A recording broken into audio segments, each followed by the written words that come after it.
Саламатсызбы. Менде төмөндөгүдөй суроо бар да. Ошол мекенден картаны алгандан кийин биздин жанагы боордошторубуз мурда жанагы чет мамлекеттин жарандарына кээ бир кызматтарды 2 эселеп, 3 эселеп услугаларды бааларын көбөйткөнбүз да, туурабы? Кыргызстандын жаранына мисалы 1000 сом болсо, Россиянын жаранына же чет элдик жаранга 5000 сом, 3000 сом кылып 2 эселенип дайыма көп жерде. Ошол мекендеген карта менен биз катары эле Кыргызстан жараны катары эле төлөп калсабы? Ооба, мен жана айтып кеткендей, ошол мамлекеттик гана жумушка, анан шайлоого катыша албайт. Калганы бүт биздин жарандар кандай укукка ээ болсо, мекен карта алган биздин боордошторубуз ошондой укукка ээ болот.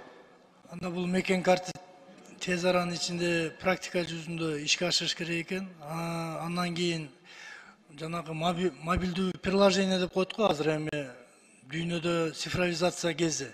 Ошол мекен картты сөзсүз түрдө баягы телефонго байлап берип, ошол боюнча атайын программа иштеп чыгышыңыздар керек. Мобилдүү приложение. Ошол мекен картанын ээси ал жерде бүт баары жазылат да картанын ичинде, туурабы?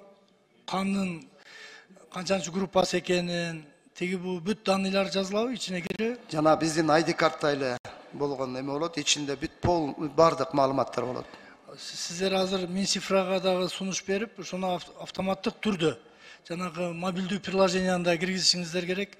Биздин ошол боордоштор, бир туугандарыбыз жыргагандан башка паспорттарды алган эмес. Ошолорго жеңилдик болуш керек. Анан жана 10 000 сомду атпайсызбы? Ал эми картанын өзүнүн себестоимости бир 150 сом эле турат.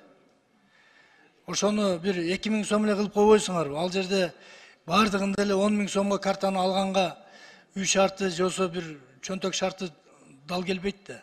Шуну бир арзаныраак эле кылып берип.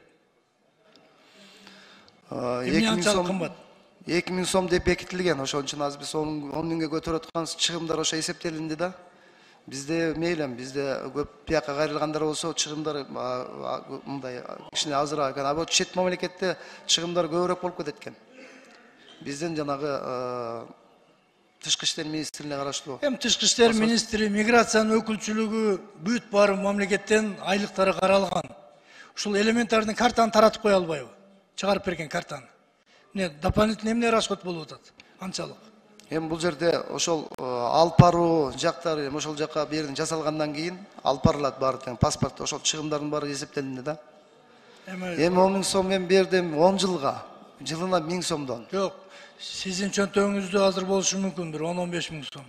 Ал жерде үйүнөн мекенин таштап барып иштеп аткан киши ошол айлыгын күтүп, ошол 10 000 сом өтө чоң акча да кээ бир катмаргачы. Ошону туура түшүнүш керек да.